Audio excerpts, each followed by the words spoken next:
नमस्कार, आदाब। आपके साथ मैं हूँ फराज। रोज़ एक आध ना एक कुछ किस्सा लेके आता हूँ। तो आज सुदर्शन फ़ाकिर साहब का किस्सा है, जो एक बहुत बड़े शायर रहे।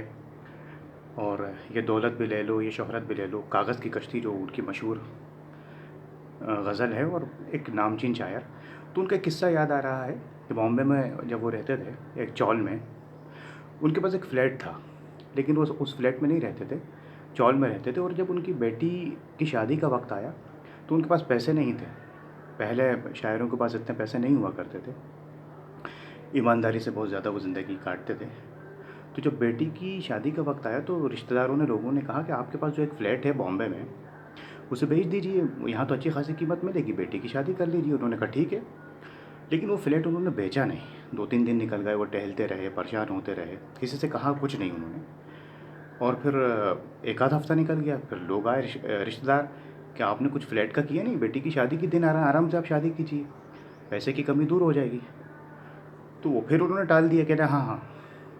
अब कुछ दिन निकल गए, फिर उनके एक अजीज़ दोस्त थे, बड़े करीबी, वो आए। उन्होंने पूछा कि आप फ्लैट बेच क्यों नहीं रहे हैं? भाई वहाँ वैसे ही खाली पड़ा है क्या वहाँ वीराना हो रहा है? बेचिए, बेटी से बढ़कर कौन है?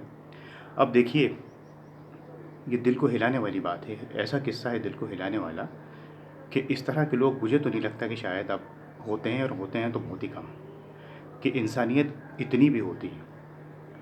तो उन्होंने कहा कि यार वो, आप बेच दो उस फ्लैट को।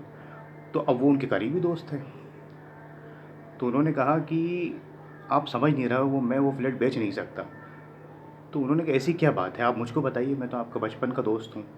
उन्होंने कहा असल में वो जो फ्लैट है वो वीरान नहीं है। वहाँ पर असल में कुछ कबूतर जो हैं, उन्होंने अपना आशियाना बना लिया है, और वो कबूतर वहाँ रहते हैं सालों से। अब देखिए आप, कबूतरों के लेके उनके दिल में कितनी मोहब्बत।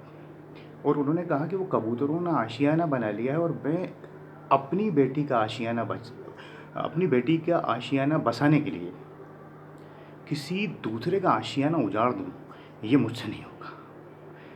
आप ये देखिए, आप अंदाज़ा लगा सकते हैं कि कबूतर, एक परिंदा, उस तक की उन्हें कितनी फ़िक्र थी कि उन्होंने कहा मैं अपनी बेटी की शादी के लिए उनका आशियाना कैसे उजाड़ दूँ, बस मैं यही परेशान हूँ, करूँ क्या? जबकि एक गरीब आदमी थे, पैसा नहीं था उनके पास उस फ्लैट के अलावा। वो बेटी जो कितनी, आप समझ सकते हैं, औलाद। लेकिन उसके बाद भी वो क्या कह रहे हैं कि वो अपनी बेटी का घर बसाने के लिए मैं किसी दूसरे का घर कैसे उजाड़ दूँ। और दूसरा घर क्या, दूसरे में घर में कौन रह रहा था उनके घर में, उनके फ्लैट में? कबूतर।